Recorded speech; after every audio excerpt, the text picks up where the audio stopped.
বন্ধুরা, গরমকাল তো প্রায় এসেই গেল। এই গ্রীষ্মের দাবদাহে পেট ঠান্ডা রাখতে লাউ ডালের কোনো তুলনা হয় না। তবে আজকের ডালটা কিন্তু একটু স্পেশাল। বেশ জনপ্রিয় ইন্দুবালা ভাতের হোটেলের সেই অত্যন্ত সুস্বাদু ও মুখরোচক বিউলির ডালই আজ তোমাদের তৈরি করে দেখাবো। নমস্কার বন্ধুরা, আমি সঞ্জু। আজকের রেসিপি লাউ দিয়ে বিউলির ডাল, আর সঙ্গে থাকছে অনেক টিপস অ্যান্ড ট্রিক্স। ঠিক আছে, তাহলে তোমরা দেখতে থাকো রেসিপিটা আমি ঠিক কিভাবে করছি। রেসিপিটা করার জন্য আমি গ্যাস ধরিয়ে একটা কড়া বসিয়ে দিয়েছি, আর প্রথমেই ভেজে নেবো আমি বিউলির ডাল। এখানে আমি 100 গ্রাম বিউলির ডাল নিয়েছি। এবারে গ্যাসের আঁচটা মিডিয়ামে রেখে ডালটা আমি ভেজে নেব। আর ডালটা তোমরা অতিরিক্ত ভেজো না, তাহলে কিন্তু সেদ্ধ হতে অসুবিধা হবে। ডালটা ভাজতে ভাজতে যখন একটা হালকা ভাজা গন্ধ বেরোবে, তখনই বুঝবে ডালটা ভাজা হয়ে গেছে। ডালটা খুব ভালো করে ভেজে নিয়েছি, আর ভাজতে ভাজতে ডালটার থেকে দারুণ একটা ভাজা গন্ধ বেরিয়েছে। এবারে ডালটাকে নাবিয়ে নিয়ে ভালো করে ধুয়ে নেব। এবারে ডালটা ধুয়ে নিয়ে গ্যাস ধরিয়ে একটা প্রেসার কুকার বসিয়ে দিয়েছি। প্রেসার কুকারে দিয়ে দিচ্ছি ডাল, আর দিয়ে দিলাম 4টে কাঁচা লঙ্কা, আর দিয়ে দিচ্ছি জল। এই মগটার আমি 1.5 মগ জল দিচ্ছি। 100 গ্রাম ডালের জন্য আমি 1.5 মগ জল দিলাম। এবারে প্রেসার কুকারের ঢাকনাটা বন্ধ করে দিয়ে আমি 4টে সিটি দিয়ে নেব। গ্যাসের আঁচটা বাড়িয়ে দিলাম। ডালটা সেদ্ধ হতে হতে এদিকে আমি একটা মশলা তৈরি করে নেব। তার জন্য নিয়ে নিয়েছি অল্প একটু আদা, দিয়ে দিচ্ছি 1 চামচ মৌরি, আর দিয়ে দিচ্ছি 10-12 খানা গোলমরিচ। এবার এটা একত্রে আমি শিলে বেটে নেব। আচ্ছা, ডালটা সেদ্ধ করে নিয়েই গ্যাস ধরিয়ে আবারও আমি কড়া বসিয়ে দিয়েছি। কড়ায় ঢেলে দিচ্ছি ডাল। এবারে ডালের মধ্যে লাউগুলো দিয়ে আমি সেদ্ধ করে নেব। এখানে আমি বেশ খানিকটা লাউ এরকম ডুমু করে কেটে নিয়েছি। এবারে দিয়ে দিচ্ছি স্বাদ মতো নুন, দিয়ে দিচ্ছি অল্প একটু হলুদের গুঁড়ো। অনেকে কিন্তু বিউলির ডালে হলুদ পছন্দ করে না, তবে আমি সামান্য একটু হলুদ দিলাম।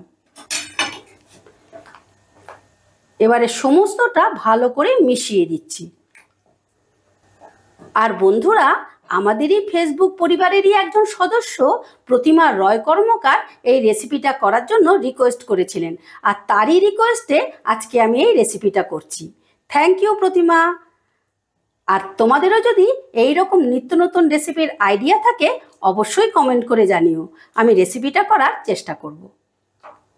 এবারে লাউগুলো সেদ্ধ হওয়া পর্যন্ত অপেক্ষা করব। বেশ কিছুক্ষণ ফুটিয়ে নিয়েই লাউগুলো আমি সেদ্ধ করে নিয়েছি। আর দেখো, লাউগুলো ভালো মতো সেদ্ধ হয়ে গেছে, ডালটা ঘন হয়ে গেছে। তাই আমি একটু গরম জল দিচ্ছি। তোমরাও গরম জল দিও, তাহলে ডালটা খেতে বেশি ভালো লাগবে। আর বিউলির ডাল একটু পাতলা হলেই খেতে বেশি ভালো লাগে। এবারে টেস্টের ব্যালেন্সের জন্য দিয়ে দিচ্ছি অল্প একটু চিনি। আমি এখানে 1 চামচ ভর্তি করে চিনি দিলাম। একটু মিষ্টি মিষ্টি হলে খেতে ভালো লাগবে। এবারে গ্যাসের আঁচটা বাড়িয়ে নিয়ে আমি আর একটুখানি ফুটিয়ে নেব, মানে 1টা ফুট দিয়ে নেব। যেহেতু জল দিলাম, যদিও গরম জল দিয়েছি, তাও একটুখানি ফুটিয়ে নিচ্ছি, তাহলে খেতে খুব ভালো লাগবে। আর বন্ধুরা, তোমরা তো বিউলির ডাল প্রত্যেকে নিশ্চয়ই খুব টেস্টি করে তৈরি করতে পারো, কিন্তু আজকে যেই প্রসেসে আমি তৈরি করছি, এইভাবে একবার তৈরি করে খেয়ে দেখো, খেতে কিন্তু অসম্ভব ভালো হয়।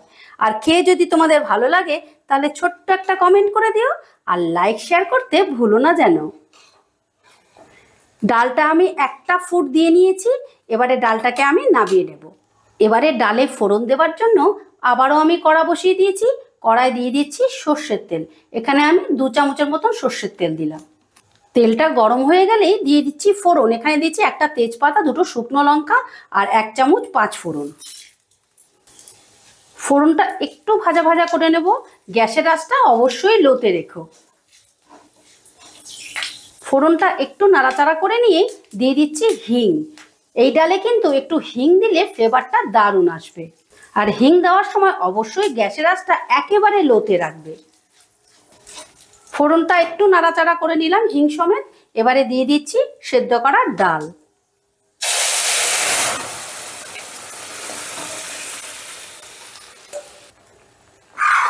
ফোড়নটা দিয়ে ডালটা একটু নাড়াচাড়া করে নেব, মানে একটুখানি ফুটিয়ে নেব। একটুখানি ফুটিয়ে নিলাম। এবারে দিয়ে দিচ্ছি বেটে রাখা মশলাটা।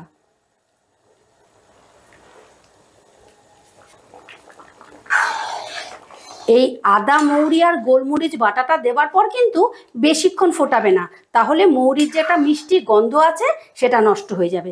তাই একটু ফুটিয়ে নিয়েই আমি গ্যাসটা অফ করে দেব। ভালো করে মিশিয়ে নিচ্ছি। আর এই বিউলির ডালে আদা আর মৌরির সাথে একটু গোলমরিচ বেটে দিও, দেখবে এর ফ্লেভারটা কিরকম আসে। এবারে আমি গ্যাসটা অফ করে দিলাম। এবারে নামাবার আগে দিয়ে দিচ্ছি অল্প একটু ঘি, দিয়ে দিলাম 1 মুঠো ধনেপাতা। এবারে ধনেপাতা আর ঘি দিয়ে একটু মিশিয়ে দিচ্ছি।